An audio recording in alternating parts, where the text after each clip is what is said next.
निखिल जी, अब ये जो तस्वीरें सामने आ रही हैं, एक ऐसे नेता जिनको भारत में लेकर बड़े सवाल खड़े करते हैं, जो भारत में हमेशा, मुझे पता है प्रधानमंत्री हैं, दूसरी पार्टी के हैं, टारगेट पर रहेंगे, सवाल किए जाएंगे, लेकिन जैसे शब्दों का इस्तेमाल किया जाता है उनके लिए, वो सम्मान उनको नहीं दिया जाता है। भारत के बाहर जाकर दुनिया के सबसे ताकतवर देश के राष्ट्राध्यक्ष ने उनका स्वागत किया है, उनकी कुर्सी खींची, उनको बैठाया। वो तस्वीरें इस वक्त आप खुद देख रहे हैं, मैं दिखा भी देती हूँ, चलेगा तस्वीर जरा निखिल जी। अनामिका जी, हेनरी किसिंगर की एक मशहूर कोट है, America has no friends no enemies, it only has interests. और डोनाल्ड ट्रंप के लिए भी, राष्ट्रपति डोनाल्ड ट्रंप के लिए भी यही अप्लाई होता है कि चाहे वो नरेंद्र मोदी हो, शी जिनपिंग हो चाइना के, या किसी और बड़े देश के मुखिया हो, प्रेसिडेंट ट्रंप उन्हें ऐसे महसूस करवाते हैं जैसे उनके लिए कुछ खास करा जा रहा है, वो सबसे महान है, उनके साथ बहुत खास मित्रता है और पता नहीं क्या क्या है। पर मेरा इंटरेस्ट उन सारे पहलुओं में नहीं है। मेरा इंटरेस्ट उन पहलुओं में है कि जो भारत अमेरिका के साथ डिफेंस डील कर रहा है। अमेरिका के साथ अब हमारा डिफेंस का जो ट्रेड है वो तकरीबन $20 बिलियन का है, जो बहुत बड़ा ट्रेड है। भारत सरकार लाखों करोड़ रुपए के F-35 जहाज, फाइटर जेट एयरक्राफ्ट अमेरिका से खरीदने की बात कर रही है। अब क्या ये सही है या नहीं है, ये मैं डिफेंस विश्लेषकों पे छोड़ूंगा, मुझे नहीं पता कि क्या ये चीज सही है या नहीं है। ज्यादा बड़ा मुद्दा जो है वो रेसिप्रोकल टैरिफ्स का है, कि किस तरीके से हम इंपोर्ट ड्यूटीज लगाते हैं अमेरिका से आने वाले गुड्स पर। डोनाल्ड ट्रंप की अब नीति ये चाहते हैं वो कि भारत जैसे देश से कोई भी अगर इंपोर्ट्स हो, और हमारे इंपोर्ट्स कोई महंगी गाड़ियां नहीं होती, हमारे जो एक्सपोर्ट्स होते हैं यूएस में, वो स्टील जैसी कमोडिटीज होती हैं, और डोनाल्ड ट्रंप ने उस पर 25% का टैरिफ लगाया है। इसका मतलब जो भी कोई अमेरिकी business Indian steel manufacturing company से, चाहे वो टाटा हो या कोई और हो, उनसे खरीदेंगे तो उनके लिए 25% दर ज्यादा होगा। इससे हमारे एक्सपोर्ट्स हर्ट करेंगे, हमारी नौकरियां घटेंगी, हमारी बिजनेसेस की कॉम्पिटिटिवनेस में प्रॉब्लम्स आएंगी। मुझे इन मुद्दों पे ज्यादा फोकस देने का नजर आता है, रादर देन ये देखने का कि डोनाल्ड ट्रंप ने कुर्सी खींच दी या नहीं खींची। डोनाल्ड ट्रंप बहुत ही उलूल जुलूल बातें करते रहते हैं। और आखिरी चीज, जो प्रधानमंत्री मोदी ने आज मेक इंडिया ग्रेट अगेन का स्लोगन दिया, मेक अमेरिका ग्रेट अगेन के लाइन पर, आई थिंक वो नहीं करना चाहिए था, क्योंकि make America great again is not something जो यूएस गवर्नमेंट का है, वो ट्रंप के पॉलिटिकल कैंपेन का, रिपब्लिकन पार्टी का एक राजनीतिक मुद्दा था। भारत के प्रधानमंत्री के बतौर जब नरेंद्र मोदी जाते हैं तो उन्हें ये राजनीतिक चीजों से दूर रहना चाहिए। नहीं तो एक बात बताइए निखिल जी, आपने डिफेंस पे सवाल किया, कर्नल सिंह आपको जवाब देंगे, लेकिन मुझे एक बात बताइएगा कि जब प्रधानमंत्री नरेंद्र मोदी की मुलाकात हुई, राष्ट्रपति ट्रंप ने एक बात कही कि जो देश हमारे ऊपर जितना टैरिफ लगाते हैं उससे ज्यादा उस देश पर हम टैरिफ लगाएंगे। उन्होंने प्रधानमंत्री मोदी को लेकर यह भी कहा कि भारत ने पिछले दिनों एक बड़ा फैसला लिया है कि अमेरिका से भारत जाने वाली चीजों पर टैरिफ कम लगाया जाएगा। लेकिन अगर वो अपने राष्ट्र की बात करते हैं, अपने राष्ट्रहित की बात करते हैं, देश को आगे, देश को आर्थिक तौर पर और मजबूत ले जाने की बात करते हैं, तो इसमें क्या गलत है? उन्होंने भारत के ऊपर कोई नया टैरिफ नहीं लगाया है, भारत को लेकर नए टैरिफ का कोई ऐलान नहीं किया है। नहीं, 25% का स्टील इंपोर्ट्स पे टैक्स लगा है, जिसपे इंडिया भी अफेक्ट होगा। आप बोले तो मैं भी आपको अलाइनमेंट का आर्टिकल आपके गेस्ट कोऑर्डिनेटर को भेज देता हूं। टैरिफ्स ट्रंप ने बढ़ाए हैं and India might be hit by it by March 2025। एक महीने के अंदर इंडियन बिजनेसेस पे उसका इंपैक्ट दिखने लगेगा। इसीलिए जिस दिन ये अनाउंसमेंट हुई थी, भारत की स्टॉक मार्केट में, खुदरा बाजार में शेयर्स के प्राइसेस गिरने शुरू हुए थे। हमारा फोकस उन चीजों पे होना चाहिए मेरे हिसाब से। ठीक है कर्नल सिंह, फिर मैं और गेस्ट के पास जाऊंगी। मैं एक छोटी सी बात कहूंगा कि किसी ने कहा कि ऊल जलूल बात करना या चेयर खींचना अपने आप में ठीक नहीं है।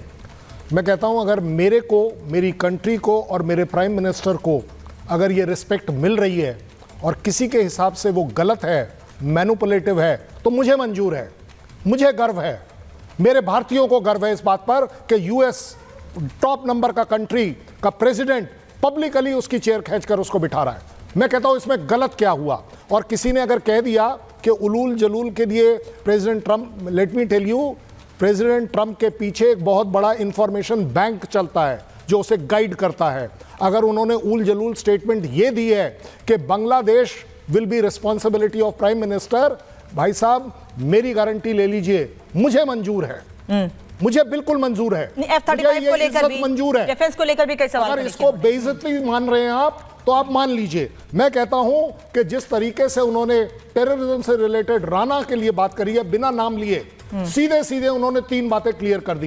पहली बात कि शायद वो जो डीप स्टेट वहां काम कर रहा है वो नहीं करेगा इंडिया के अगेंस्ट। दूसरा जो आईएसआई वहां पर इन्वेड कर रहा है उसको कंट्रोल करना इंडिया के हाथ में होना चाहिए। और सबसे बड़ी बात, दुनिया में वो मैसेज दे रहे हैं कि किसी भी तरह की टेररिज्म उन्हें मंजूर नहीं है, क्योंकि वो कंट्री और इंडिया इसको बहुत रहे हैं। पूरी दुनिया में ये दो कंट्रीज हैं जो फैल रहे हैं बताने के लिए, लड़ने के लिए कि टेररिज्म एक्सेप्टेबल नहीं है। अगर ये सारी बातें उल जलूल हैं, ये सारी की सारी बातें सेल्फिश इंटरेस्ट में हैं किसी कंट्री के, और वो यूएस है, तो मुझे लगता है कि मुझे जरूर मंजूर है, मेरे देश के लिए ये चीजें अच्छी हैं। डिफेंस डील होना मेरी जरूरत भी है, विन विन सिचुएशन है ये। उन्होंने साफ ये बात भी कही ना कि भारत को कई अरब डॉलर की रक्षा बिक्री करेंगे। शाजिया इल्मी केवल किसी एक मुद्दे पर नहीं, शाजिया जी कई मुद्दों पर बात हुई है, और सबसे अच्छी बात यह है कि तहव्वुर राणा हो या बांग्लादेश जैसे मुद्दे हो, कहीं प्रधानमंत्री मोदी ने उसका जिक्र नहीं किया, लेकिन क्योंकि राष्ट्रपति ट्रंप समझ रहे थे कि भारत के लिए प्राथमिकता क्या है, उन्होंने खुद उस बात का जिक्र किया और कहा कि हम तैयार हैं तहव्वुर राणा को भारत भेजने के लिए।